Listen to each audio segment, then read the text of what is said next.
another digest.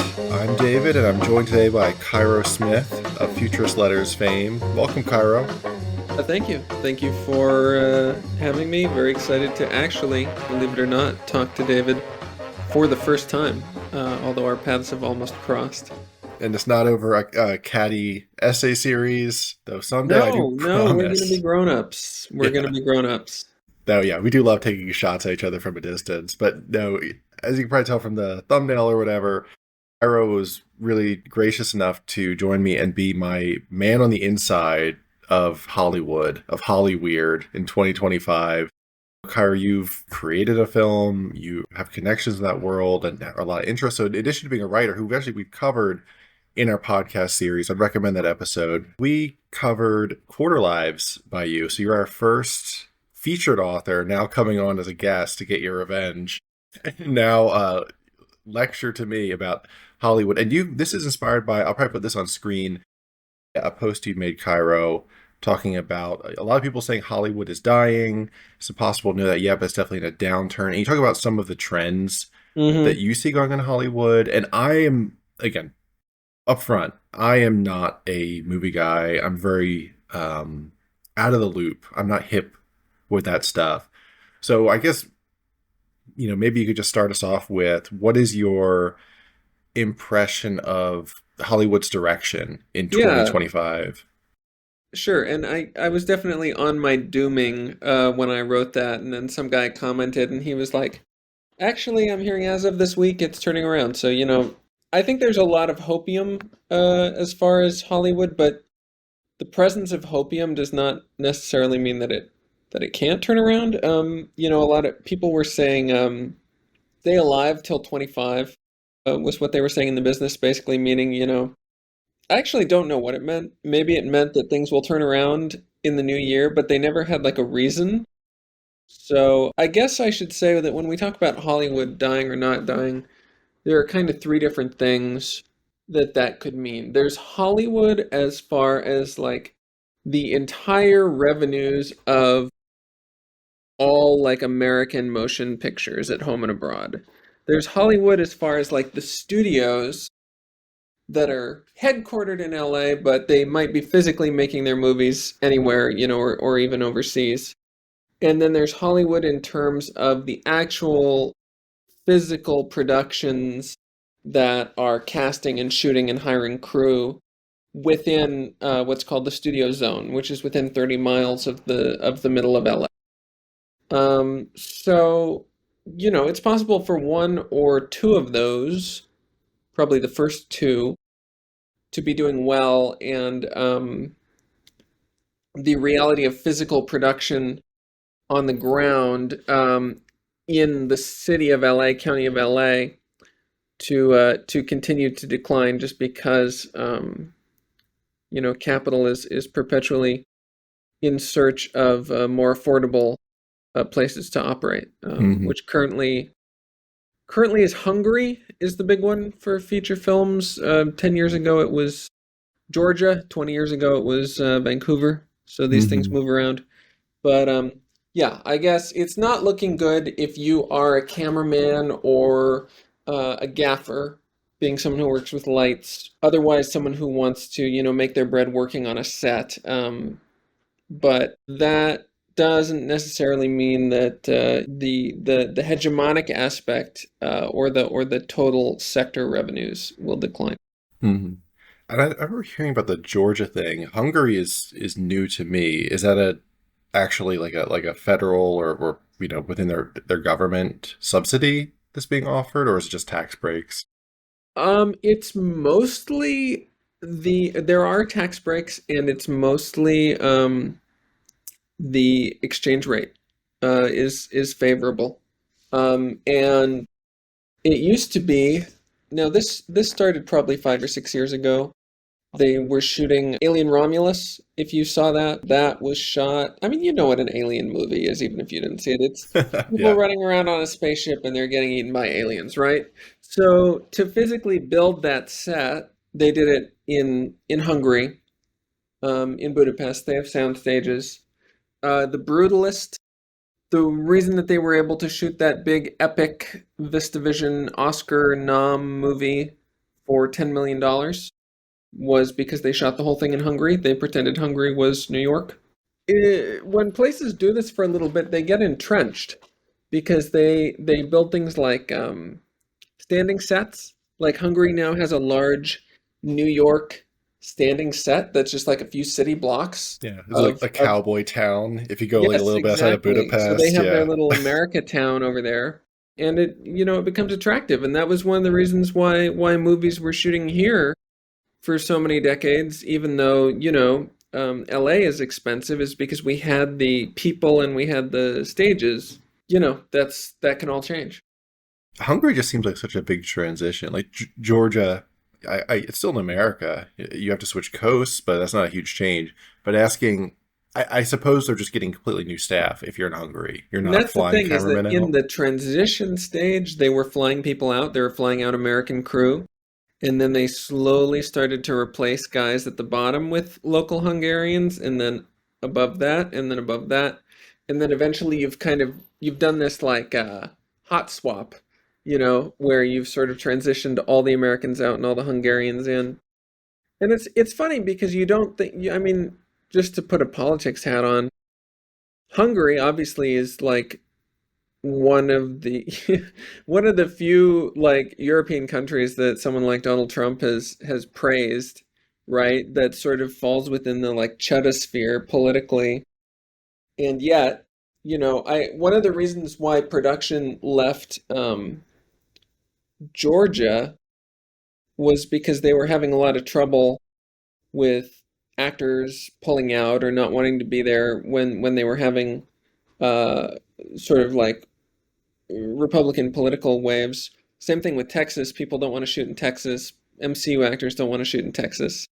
But that same thing does not seem to have affected the relationship with Hungary, which is kind of funny. Interesting. I guess because it's outside of your political body. I'm sure Gabe is somewhere in the world is screaming about the concept of the political, hearing this, but it's something about the fact that they're outside of your political body. It gives them free pass as an uber libtard. You can say, oh, as a Hungary, they're different, but they're not like those Texans who their Yeah, vote yeah. I matters. mean, I think since Reconstruction, since John Brown, since the Freedom Riders, whatever, people who are progressive in the US kind of get coded to think that they have a duty to sort of like politically imperialize the South, I guess you could say, if you want to put it that way. And they don't have the same kind of feeling about it's funny, the way we actually treated I mean Hungary as an Axis power, um, you know, was basically just to try and get them aid and support their Yeah. anti-communist actions. What about the writer side? Like, I know a lot of people that listen to us are Yeah. writers or into writing. I mean, that seems like it's harder to outsource to a Hungarian. Obviously, there's the whole AI fears with writing. Do you get the sense that that is staying more localized in Hollywood, and that sort of is going to be the the idea space and the funding space at this point?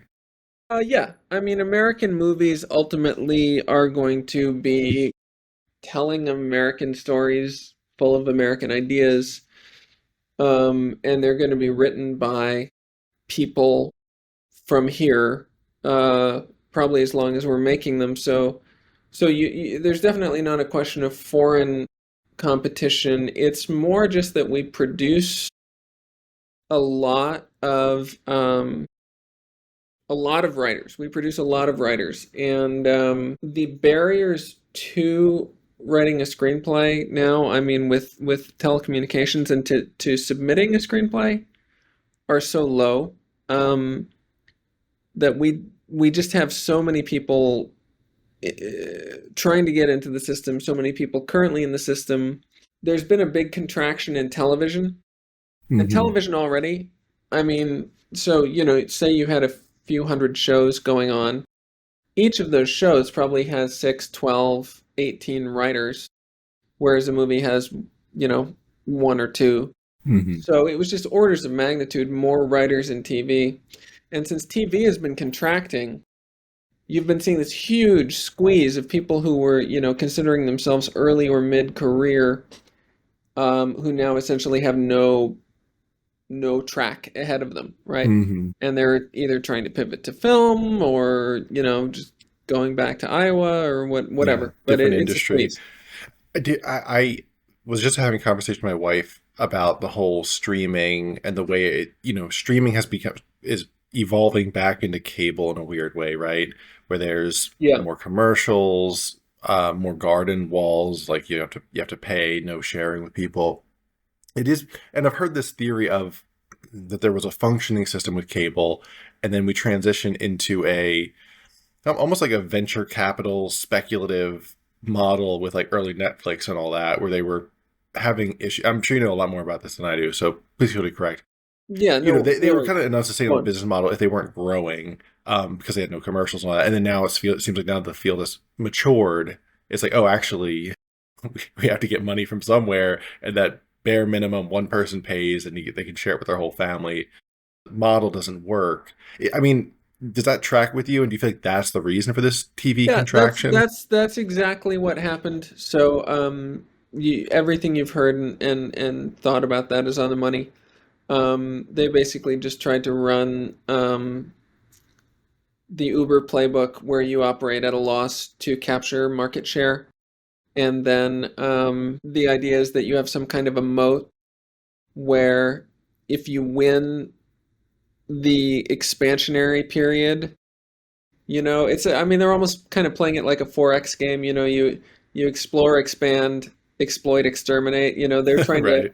They're trying to capture their market share at a loss and then turn around and squeeze the consumer once they're embedded, right?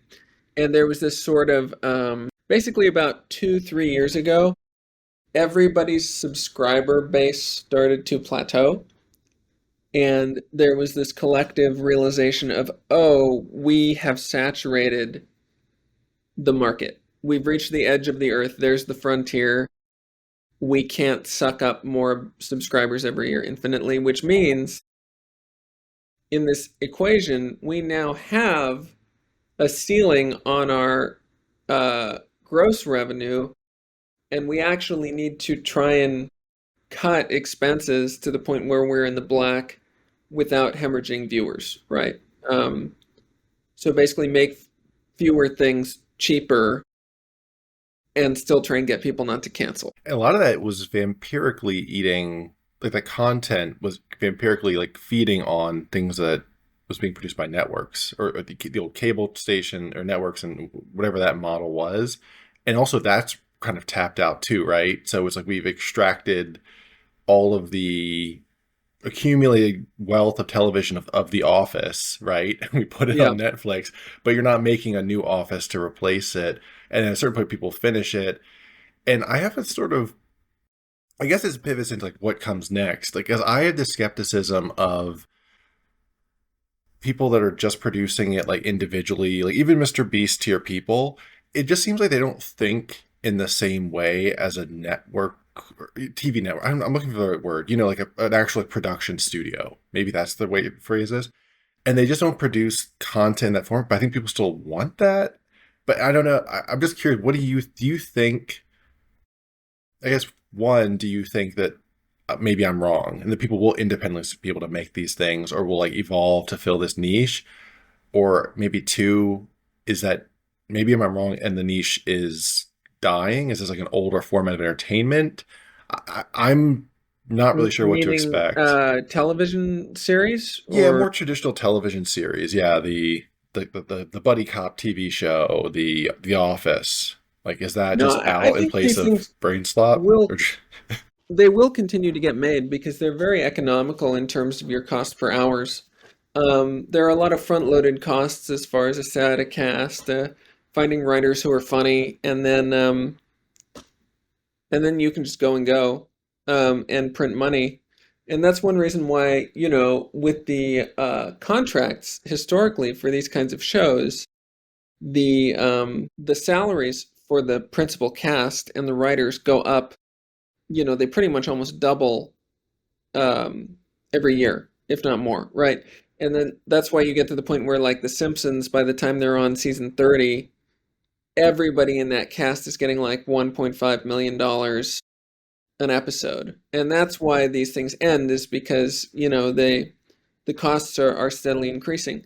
But if someone like Jeff Bezos can cut a very harsh, very corporate friendly deal where they can lock talent in to a sitcom or something like that and not have these big paycheck escalators, yes, absolutely, this could be affordable and it could make them a lot of money. I guess the people who'd be fighting that would be like, CAA and WME and all these talent agencies. Are they still pretty powerful? Because I remember there was the strike. Was it 2 years ago, 4 years ago? I lost track of time. I don't even know if that was successful or not. That was the writer's strike, right? The writers' strike was not Or was that the everybody great. strike? It was Yeah. not great. Um, and the actors' strike that followed was a lot worse in terms of the effect on the parties. I think these strikes have been very negative sum for all parties because they introduce a lot of instability. Now, of course, sometimes as a player in a game theory situation, you need to take a negative sum action if you're going to get fucked even harder if you don't. Right. Uh, so, like if you're an actor and you're either going to get absolutely demolished with a bad contract, or you can strike for 8 months and then get a slightly better contract. I mean, maybe that's worth it. But it is still difficult. But the talent agencies, yes, they absolutely have a lot of sway. Something that management companies were doing a few years ago that is still a big element is called packaging. And what that is, because I'm sure most people haven't heard of this, is it's basically where the management company tries to act as like a backdoor studio and kind of like recreate the studio system, right? Like before the Paramount decree, before all of this was broken up, so like back in the 30s, stars were under contracts where they could only do movies for one studio. And so were writers and so were directors. Because these studios were like, well, you're basically our employee. We're putting all this money into you. Why would we want you doing pictures for someone else, right? So if you see a Columbia movie, you're only going to see the Columbia actors, right? If you see a Paramount movie, et cetera, et cetera. And so the management companies are essentially saying, okay, we have this writer, he's got this script, we're going to take it out, but we're going to package it with a director who's also our client. We're going to package it with actors who are also our client, and we're going to get all the stuff signed. So it's basically not just one of our people eating, it's all of our people eating, and we get to take that 10% on every single paycheck, boom, boom, boom, boom, boom. And so they end up kind of siloing films. And it's very political. Okay.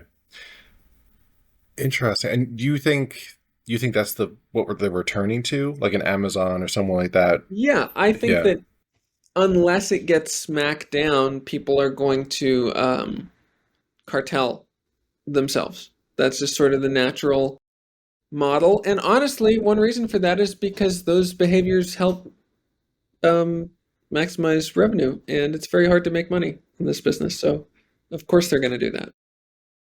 No, makes sense. Well, how about, that's a little grim. Is there anything you're excited about in Yeah, terms of I the mean, what's coming? listen, I'm very excited. I will definitely say I was pleased with the Oscars this year. We just had the Oscars at the beginning of March, and I don't know who of your listeners saw the winner, Anora, but it was a very interesting movie. It was a $6 million movie, and as an independent filmmaker, I am very proud to see a $6 million movie win the Oscar because that's very low, and it just shows what you can do with a good script and good actors, and that you can actually get things done. I actually think personally that we are in a similar position to, I would say 1970 with Hollywood, where there was this sort of sclerotic corporate culture within the big studios where they were not adapting to the youth culture, and they had been making westerns and they had been making musicals and nobody wanted to watch them and they were getting Oh, I expensive. can't think of any ongoing series that people are tired of that keeps coming out. So I'm not sure what you're referring to. Yeah, no, surely they wouldn't just have a movie out in hundreds of theaters that feels like a fever dream that nobody ever asked I'm for. pulling on my Batman undies right this very minute, or my eighth Spider-Man reboot. Um, I think that's And a great comparison, by the way. As a non-movie buff, like that's the fertile grounds that what George Lucas rose yes, from. exactly, exactly. They called it New Hollywood. So maybe I'm just biased because I want to be part of a new Hollywood, but um I think the difference is that last time young studio executives basically forced change and let these guys in. And honestly, I think that this time it's going to happen outside the studios, and you're going to see something kind of like the formation of United Artists in the 30s, where people basically just said we're going to make our own movies. You already What have is that. United Artists? United Artists eventually became a more traditional studio-esque production company, but originally it was literally just a group of actors who had made a lot of money making movies, and they were tired of going through the studios to Was this make I more Love movies. Lucy? Was this her? Um, Am I mixing up my a lore? little before, a Okay, little before. There were women involved, I will say that. So we definitely gross. want to shout out the women of Hollywood. Uh, You're making all and I'm three not of our going to say female more. listeners so happy right now. I'm not going to say more lest I get Oh, okay. the details wrong. But I guess what I'm saying just about the future is you have companies like Neon and A24 and Blumhouse actually who are committed to making original movies in the sort of 30 million and under range, and they're making hits. And just for, for guys like us, I will say that is a very promising development as far as breaking the cultural gridlock because um, the studio executive managerial core is kind of where the commissar chokehold is. And there's no way you can enforce any kind of ideological purity in an environment with dozens of mini major production companies. I mean, it's going to be a land rush. So I hope that this happens, and I hope that we get a lot of great movies out of it. Yeah, yeah. What do you think they'd probably be acquired by the big guys and just sort of like an informal takeover via they were successful, then you get incorporated, and then you become the boss eventually. This new wave of people. Yeah, that's how it goes. Bad times make good movies become bad It's studios. what about the foreign market thing? I'm always this might just be my American centric thinking, but I always I just feel like if I was a person in China or wherever in the world, I would want just movies mostly made in my own, from my own perspective, from my own view of the world. It always surprises me how successful Hollywood movies are internationally. Um, do you think there's any chance? Will there be a multipolarity in the film world? Do you think, or do you think for the foreseeable future it's still going to be Hollywood or American film culture leading the way? I think there already is completely complete multipolarity. I think you had this moment where the Chinese movie market was opened up because I mean, honestly, probably the biggest player as far as affecting the macroeconomics of Hollywood is the Chinese Communist Party of the past 20 years. There's a book called The Big Picture that goes through a lot of the stuff that came out of the Sony leaks back when North Korea leaked all of Sony's emails, and it shows just how much. Forgot about that Yeah. because of the movie, The Dictator, right? Uh-huh, yeah, Yeah, back when we were wee lads. yeah. We were watching our Um dude weed movies, not a care in the world. Now Seth Rogen is wearing a fanny pouch and yelling at me on uh-huh, X.com. exactly.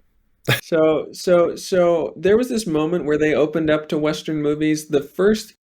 I mean, the first IMAX movie that ever opened in China, like when they first got IMAX theaters, was Avatar. And this was just like a very formative cinema experience for Chinese audiences.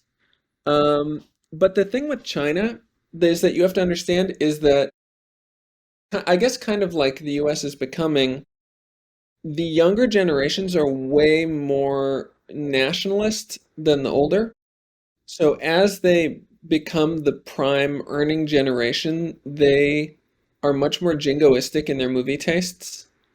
You get movies like Wolf Warrior, which are basically just about like unseating the Western order and colonizing Africa. And that's the kind of movie that they want. And I actually think this is good for Hollywood because I think we kind of betrayed ourselves, not politically, I don't care about that, but we betrayed ourselves artistically trying to chase the foreign box office because that looked like a gold rush around the same time that the bottom was falling out on DVDs. There was this big spike in revenues from DVDs, and then when they fell apart, there was a lot of pain, and people said, "Oh, China's the future." And they started doing things like with Iron Man 3, they they shot an extra subplot with this like hot Chinese scientist helping out Tony Stark that they only cut into the Chinese version of the movie. Mhm. And like the Chinese audience saw right through that. Like it became a meme for how stupid it was, because they have brains. Yeah. And like they were doing things like limiting, oh, you can only have this many unique words in your script because we need it to be easy for ESL. Like literally like Dr. Seuss, like limiting the amount of words you could say. Gosh. Yeah. And it, that attitude is not what we were doing when the world first fell in love with our movies. We were just making movies for us and being who we are, and that's what the world was so attracted to. So I think getting back to just making movies for ourselves, ironically, is the best way to keep that relationship alive, of exporting uniquely American films. I mean, I was there. It's funny. I was in Taiwan last year, and they were still running Top Gun Maverick in IMAX once a day over a year after it had come out because there was just this subculture that was just obsessed with Top Gun Maverick. That's awesome. Well, it's a Yeah. genuine expression of culture, to your Hmm. point, rather than being like the most commodified possible product, like in the shape of a film, which it sounds like what they were doing. They were smoothing off edges. But I didn't realize maybe China's national film industry is more mature than I realized.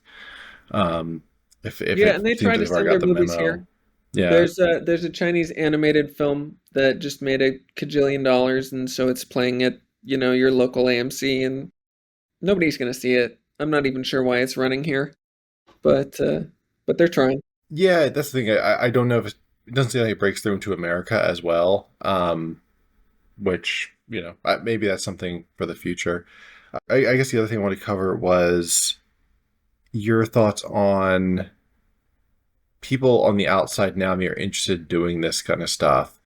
Where do you think the opportunities are likely to be? So you mentioned, A24, Blumhouse, places like that. Yeah. Do you think anyone even smaller than that has any potential for making films, or do you think it still makes the most sense to try and enter with a somewhat mature actual studio, um, someone Uh, to I produce am a anything? big believer in the fact that anyone can make a film with any amount of money. I actually this is a good thing to plug. If you go on Futurist Letters, one of the first essays I wrote was called "Making the $0 Film," and basically just step by step how I would, with everything I know now, make a movie for no money. And I was kind of hoping that, you know, one of our guys out there in the sticks might be inspired and take a crack at his first opus. Um, then you get to this middle range where it's a little tricky because nobody who really finances film wants to make a movie for less than $3 or $5 million, because that's how much money you need to get a good star. Because the star is probably going to want between 600K and a couple million, and then you're going to need a completion bond, which is basically just insurance for your investors that the movie will actually get finished and you won't just run away to Mexico with their money. Okay. And none of these companies that do these things really want to get in for less than 3 million. It's just not worth it for them. Mhm. So there's like a big shelf. There's like honestly what you could call amateur film. And amateur film does break out, like the Blair Witch Project. That was I think a 30 or $40,000 film. And then you have the sort of the bottom rung of the actual film business, which starts around $3 or $4 million. And if you are a writer, just to point this in a way that can be helpful to people, if you are a writer and you want your films to get made, as somebody who has pretty much been on the make it myself track, I actually am probably not the operator to give this advice, but I would say it is worth submitting to film competitions, meaning screenplay competitions. And I'll say there are only a few that are worth your time. I'll list them right here. Um, the Nickel, which is the Academy's Award, that's Nicholl. Final Draft's Big Break, the Page Awards, and Coverfly just shut down. So actually, those are kind of the big three. And to some degree, it's buying a lotto ticket with those. I honestly think the best thing for someone to do if they are truly, truly an outsider and they don't want to move to Hollywood and get, an ass-kissing job, is to just try and shoot small stuff for cheap and work on their voice. I mean, a camera is basically free now. You think about even 30 years ago. 30 years ago, someone was shooting, um, you know, if not even DV tape, then 16 millimeter. They Yeah. were spending 6 or 7 grand just on their film to make a short, right? The film stock. Hmm. And It is now that you incredible to essentially have consider. that for free.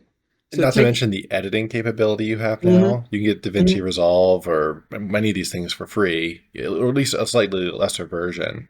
And you can do pretty incredible stuff right out of the box. It was just a little bit yes. of training. And I think that's a great message in terms of just building your own portfolio and experience because you don't know what you don't know No, and it's going and in. it's rewarding. I think nobody should get into this business for the money, because there are many, many, many, many better ways to make money. And you and I as um, KDP cells can relate to this. That you have to be doing it for the joy of putting something out there that you're proud of, right? And I Yeah. think for anyone who wants to be making, I guess you'd call it outsider film, just start. One of the best things I did was get involved in actually theater. I did theater in college, in community college, and I directed theater. I had a professor who, I think he could tell that I was something of a dissident even before I could, and he had me direct the David Mamet play Oleana, which is a pretty spicy play. But Mhm. that was a great experience. And then from there, you just start shooting stuff. Yeah, I desperately hope more people take stabs at it. I do not have the mind and interest for that. Like I guess I'm interested in like the prop mind, the process of finding the perfect shot and all this. It's not the way my head works, but I have a lot of respect for people that do it. I was teased so hard with friend of the show Dan Baltic. He said Nutcracker was gonna get a movie A or at friend least a to us short all. film. Yeah, friend to us Hmm all, and but kind of brokenhearted. That doesn't seem like anything's actually gonna so far come of it. Please, Dan, if you listen to Where are the this. teal bucks? Yeah, where's the deal? Like, Where someone are the teal bucks? for a I was small told. loan of four to $5 million, please. Where's the passage film industry? No, I don't know. I'm not someone who's good at like waiting for stuff, whether that be funding or whatever. So that's one reason I just kind of do it on my own. I definitely think there, and now here's the thing. I love Nutcracker. I think it would be a great film. If you are thinking solely as like a good businessman, like say you like are the, you know, you are a hedge fund manager and you're trying to find returns for your clients. And someone says, "Hey, I've got this novel Nutcracker, and we can put $15 million into shooting it and, maybe get a lot of money for your clients." I honestly, I don't know if I, as this theoretical soulless hedge fund manager, would make the purely by the numbers decision to fund the Nutcracker film, right? And that's one reason why um, we get lapped so hard on culture is because there are tons of people who will put tons of money into movies that are gonna just tank for ideological reasons. And without that, it's an uphill battle. Yeah, I did see there was actually some conversation about that on the internet about, I forget the exact example. It was a conservative film. Was it the one about Reagan or something like that? Yeah, Yeah, people were having a conversation about where the mindset of where people put their money, and it does seem like we've talked this before on the podcast about the classic boomer. On the conservative side, the more traditional conservative side is like an omnivore, will donate anywhere with its prestige. And then the leftist side, much like the actors you mentioned earlier, they have this proselytizing mindset, whether that's towards Texas or Georgia, or more generally towards culture. Which culture should I promote? They have a certain sense yeah, of hygiene about it. yeah, And I think that might be something else that is changing. Like I think of people like JD Vance. I think him or someone more of his generation or mindset is really attuned to these things. And so there might be some more opportunities down the line as that ideology seems to be coming to more to prominence. But so far, it hasn't really materialized. From the stuff I've seen, yeah. it seems like there's a lot more interest in cannibalizing mostly nonfiction. Like everyone on the right in particular is like really a nonfiction head. I'm thinking of Passage Publishing in particular right now, where Hmm. they have this sort of fig leaf of we promote fiction and all that, but where is the actual interest? And it's all about relationships, build sort of reskinning existing brands. I don't know. There isn't that interest in like that ground level culture, and I don't. Maybe it's just like a fundamental character flaw. And now I'm I don't know. I hate to be like a Lomez shooter right now, but let me just come in on his side. I actually think that Lomez, I mean, he was an English professor. I think he cares about fiction a lot. In fact, maybe that's actually the problem, is that he cares about it too much and he cares about it as a matter of personal taste. Because it seems like there's maybe 1 to 3 authors a year that he gets really into and he gets really passionate about promoting, like the collection Georgia Buddha. I forget who the guy is, but he Mhm. he put that out finally, and it's usually this sort of actually fairly soft, sensitive literary stuff. And I think that perhaps with nonfiction, he sort of, if something seems like it's going to have legs as far as being sold to like anons, he'll put it up. Like, oh, whatever, let's rerun, Mold Bug yeah, Moldbug, number fuck it. Like, let's 5. put it Yeah. out there. And then with the fiction, it's like the passage fiction output is limited to the rate at which Lomez personally discovers new writers that he likes. So maybe he needs to get a little more he needs to outsource his decision making more. I don't know. I think that's a very astute observation, and I don't mean to turn this into an anti-passage thing in the least, No, no, but no, no, no. I think you might be right on that. And also within politics, there's no history of established culture on the right in the way the left No, does. The left this has is like a something. great continuity of culture. This is something I wanted to say. I'll be quick about this. There's kind of a continuity for the left going back at least to 1964 and kind of to, you know, radical republicanism. If you want to be really edgy, kind of to Christendom, although we don't have to go there. Um, so I guess what I'm saying is when you have an old, white, rich leftist in New York who has a cajillion dollars and they look at the young filmmakers who are making, movies about whatever, wrongful imprisonment and this and that, police injustice, they get it because they've been fighting the same Hmm. battle for decades. I mean, Jane Fonda's up there at the SAG Awards talking about fighting the fight, and it's so easy for her to understand the young left activists because they're doing the exact same thing that she was doing when she was a young woman 60 years ago. Hmm. And then on the right, there has been this I mean, just to put it briefly, think about the kind of person who's going to see the Reagan movie, right? The sort of the Dennis Quaid, Yeah. like, Claremont boomer. He's Although my Claremont, father. I y- know this man. yeah, you know this man. And then, like, he's not going to see a through line exactly to, like, Hyperborean brain rot, Yeah. right?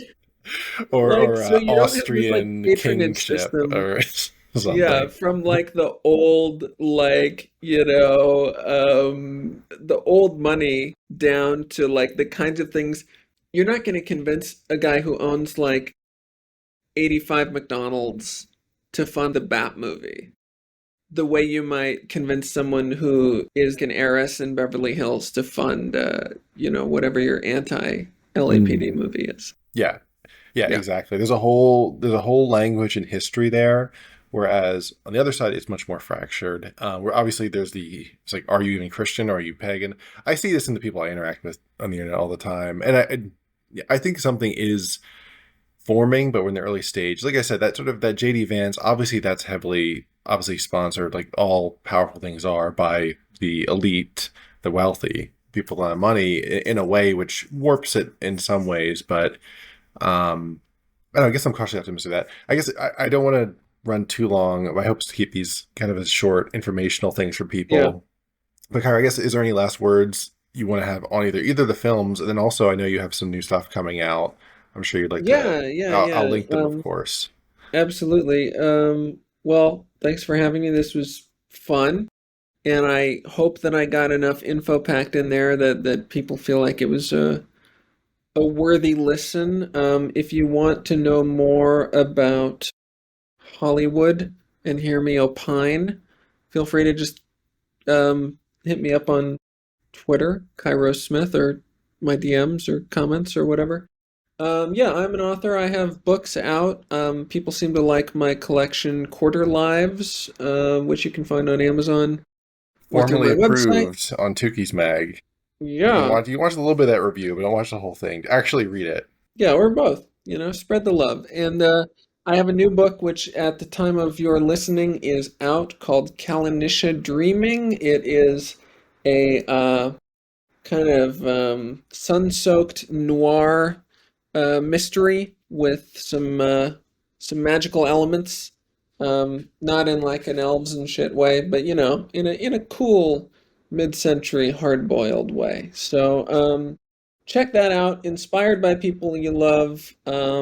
On the shelf, on your shelf once you buy it, and looking forward to hearing what you have to say about Yeah. that as well.